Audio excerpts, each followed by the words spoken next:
amigos, bienvenidos a otro video de Spanish Chunks. Welcome to another Spanish Chunks video.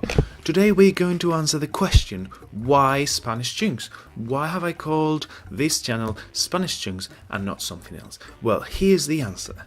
When we learn another language, and no matter which language it is, we use a technique called chunking. This is the main thing that we use to learn the language. But why chunking then? Why do we use this technique? What is so good about it? Well, three main reasons. We learn phrases that make sense when we chunk. We learn phrases that make sense on their own. Okay? Second reason, we don't get overwhelmed by grammar rules.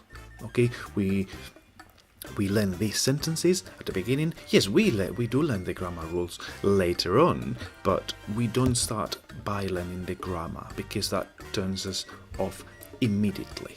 And third, we can manipulate language more effectively. And I'm going to show you some examples next so that you understand how these three things work. Let's have a look at the difference between chunking and learning single words and see how chunking is much more powerful. First example, hace calor, which means it is hot when we talk about the weather. Now, if we translate this phrase word by word, hace calor, it becomes it does hot, which doesn't really make sense in English. Now, another example is hace 5 años, 5 years ago. If we translate it word by word, we get it does 5 years, which again doesn't make sense at all. Let's have a look at another example. Hago turismo, which means I go sightseeing. If we translate it word by word, again it doesn't make sense because it means I do tourism.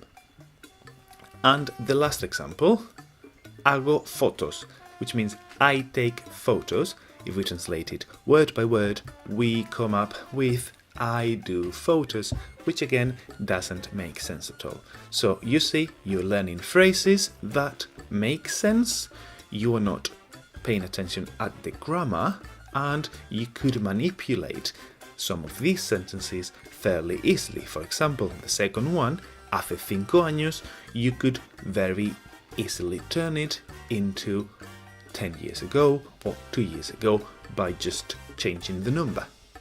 So, very often, when you translate word by word, the phrases don't make sense. They don't make sense at all. So, this is the main reason why we use chunking. This is why it is so powerful and it is so useful to use. No to single words, yes to chunking. See you guys in the next video.